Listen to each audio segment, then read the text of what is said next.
Welcome back to Ferris Sports Update. Time to check in with Bulldog Soccer, and with us head coach Greg Henson. Coach, welcome to the show. Thanks for having me. Hard to believe, final week of the regular season here. Two contests this weekend on the road and on Friday, and then obviously back at home on Sunday. But hard to believe the season's went so fast. Yeah, I mean, it kind of flies by. I mean, it's one of those. It seems like it's been very quick, and at some points it's like you can't even think back to August. It seems like it's been an eternity ago. So it's been a good run for us so far. We look to close out the regular season strong with two good results this weekend, and then postseason's a week from Tuesday. So it's there's no real rest in there with the schedule we have this year. So we're going to end up with 3 games in 5 days. So we've got some time this week to prepare. And then we're going to have it's going to be a war of attrition over the next few days this weekend. Obviously, this past weekend, just one contest, a little unique in terms of the schedule. Didn't play on Sunday, so. Yeah, we got 2 bye weeks this year within the conference schedule, just based on the number of teams in the league this year. So we're used to having 1 bye week, but having a second one in there, it's nice. Gives us a chance to get a little rest. But after the result on Friday, it seems like an eternity again that we got to wait to get back on the field and kind of resolve some things. So it's good for us, though, this late stage of the season to be able to rest some players and get some extra work on the practice field. As we go to Friday's contest, obviously you took on Northwood at home, and a team that you saw earlier in the year and a team that you knew was going to come in and really play well.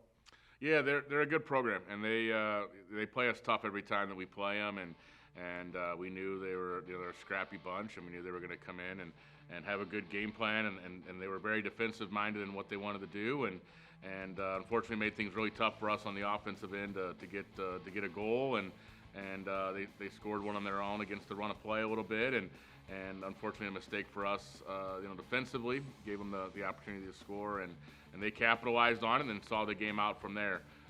Here's the result, and that's just the way soccer goes. Soccer can be a very cruel sport, and that you can do everything right, and in one moment, slip up a little bit, and then that can be the final score, the final tally. So it's back-to-back 1-0 losses for us, and so we've, this week is all about mentality and preparation and getting ourselves back on the front foot.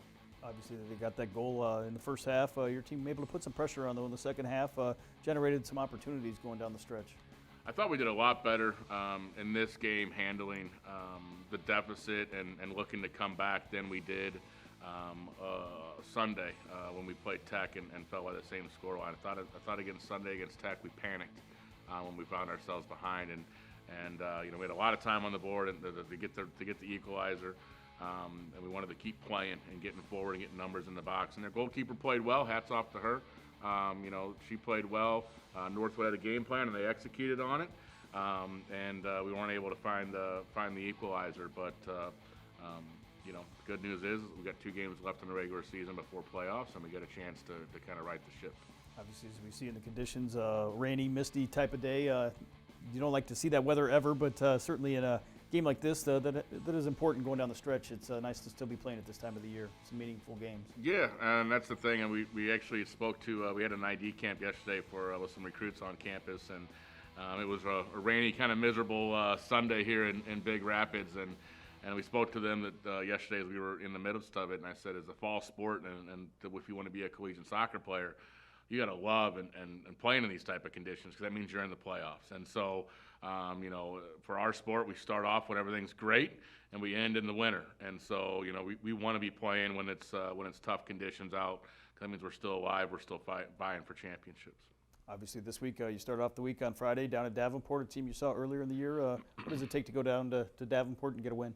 Yeah, I mean, they're playing a lot better of late, and they've got a couple results, and they started off, they had a tough non-conference schedule, and started the year off a little tough in terms of the record, and it's a broken record, I say every time, that the record doesn't indicate how good of a team they are, but I think they're playing with a lot of confidence right now, and it's going to be a tough out for us on Friday. We got to go in and play the way we're capable of playing and do the things that make us successful, and I think we'll be all right. Name of the game right now for us, we got to score some goals, and I think it's getting that first one is going to be huge for us, and it's going to kind of take a little bit of a burden off our players' shoulders, and after getting shut out 2 games in a row, and so it's going to be kind of the message and the focus for us going into Friday is finding a way to get the ball in the back of the net.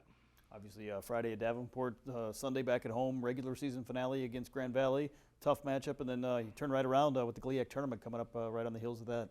Yeah, and there's still a lot to play for. I mean, Grand Valley did wrap up the regular season conference championship, and so, but 2 through 4 is still up for grabs. I think the rest of the seeding's pretty much set, unless some really crazy things happen. I think mathematically the rest of it's set, but 2, 3, 4 is still wide open. We're currently in second place, but we can finish anywhere from second, third, or fourth based on the results of our games, as well as some others. So, you know, the game on Sunday is very meaningful to us. If we're able to get 6 points this weekend, we'll clinch second place in the league. And it's also huge for the regional standings and national tournament bids and things of that nature. So, and the same for Grand Valley as they look to be a 1 seed in the region. So there's no hardware up for grabs on Sunday, but it's still a very meaningful game. And I think both teams we're going to face this weekend, as well as ourselves, all have a lot to play for, and should be 2 good games. And then Tuesday, as you mentioned, is the quarterfinals, and now it's one and done. So the second season, everything gets wiped away, and you start over. And like I said earlier tonight, it's 3 games in 5 days. So we got our work cut out for us.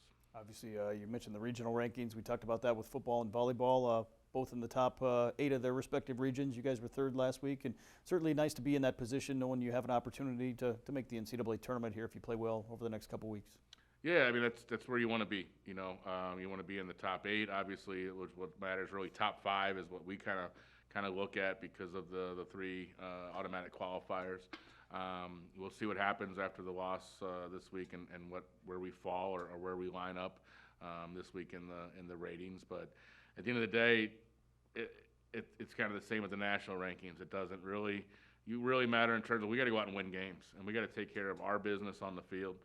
We failed to do that the last 2 times out, and so we really have to, you know, just grind it out a little bit and just focus on ourselves and find ways to get results in these next few games. Obviously, I know you've got a strong group of senior leaders that really want to finish this on a strong note. Yeah, they understand what's going on, you know, what's happening right now, and so, you know, we're asking them to kind of lead by example. And make sure the younger players kind of understand what's happening, and also not trying to put too much pressure on ourselves, you know, going into these games. And so, you know, our focus Friday was the same, and our focus this Friday will be the same, is that we got to go play 1 game. We can only play 1 game at a time. So we can't worry about anything else. We can't worry about national tournaments, things of that nature. All we can focus on right now is beating Davenport. And once we get through the game on Friday, then we can focus on Sunday. And then on Monday, we can focus on Tuesday. So we really have to get back to that 1 day at a time mentality and just focus on what's right in front of us. And right now, that's Davenport. Well, Coach, thanks for being with us, and best of luck this week in the final 2 matches of the regular season. Appreciate it. Thanks for having me. That'll do it for Ferris Sports Update. You can find out more online at ferrisstatebulldogs.com. Have a great week.